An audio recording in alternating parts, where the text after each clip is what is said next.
back at your time at ICC and talk about some of the memories you had.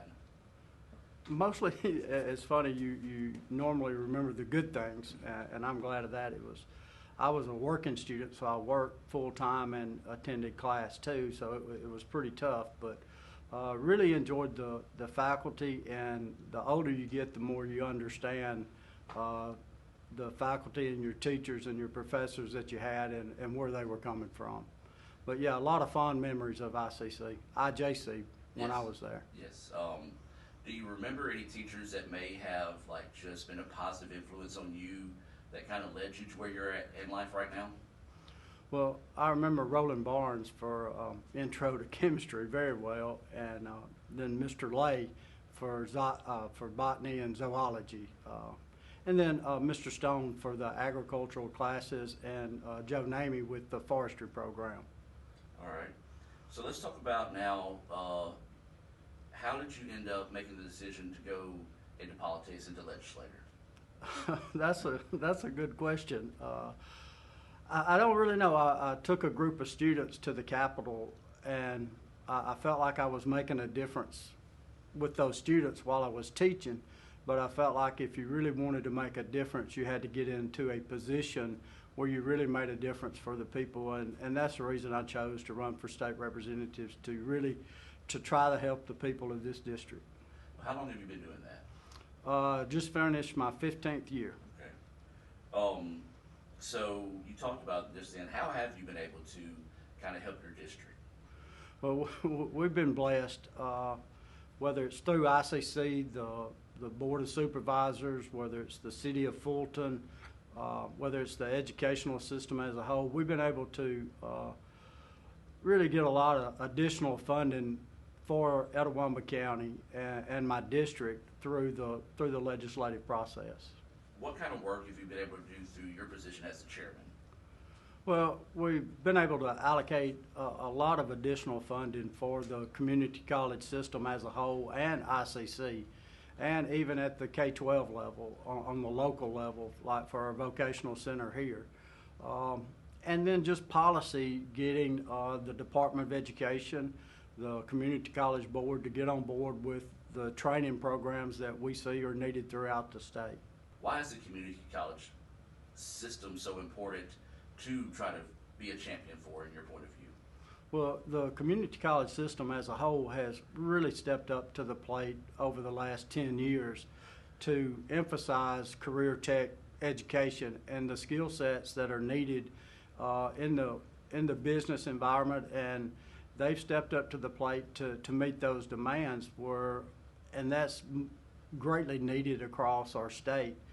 But like in North Mississippi, there's so many jobs and skill sets that are needed that you really can't do at the high school, and you don't do through the academic program that goes through the CTE program. So ICC with the Belden Center, with the things that they're doing there, that's really educating a workforce that is needed throughout, especially Northeast Mississippi.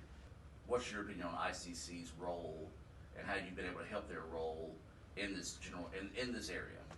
Well, funding is a big mechanism, and a lot of people don't understand that it takes more money to have a CTE program than, say, an academic program. If you're teaching English or Comp 1 or 2, you need a chalkboard and a teacher and a book. Whereas if you're teaching something in the CTE program, you got to have an instructor that's certified, and then you also have to have the equipment to train those students on. So there's a big expense in equipment and facilities, and then classroom size. You know, you can put 25 students in a algebra class. You can't hardly put 25 students in a welding program or one class. Right. Why do you believe in ICC? Well, ICC has really become the leader in the state, even among the community colleges, as the premier CTE training program. They've stepped up to the plate. They've bought into the need, and it really, the programs, that the CTE programs, most of those students that go through there stay in the community. That's the ones that raise a family, buy a house, or build a home and stay here. So ICC has really understood the mechanism as being involved with the community of keeping those educated workforce in Mississippi. So I'm going to leave the floor open to you to talk about basically whatever you want right now.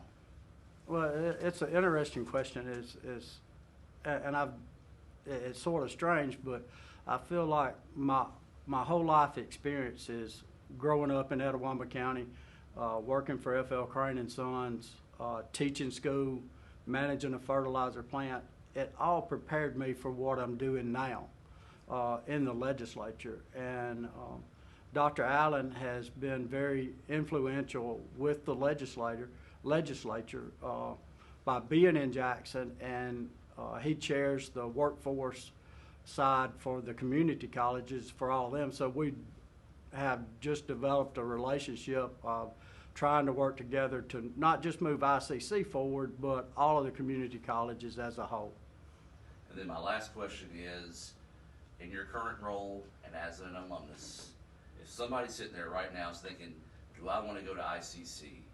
Why should they become a part of the ICC family? Well, you learn so much, and it's almost like a family, and it's, to an extent, it's just an extension of your education and the skill sets that you need to be able to provide for your family. I can't thank ICC enough, and they're such a blessing to North Mississippi, because it's a financial advantage for students to come to ICC instead of, even on the academic side, instead of going straight to the university.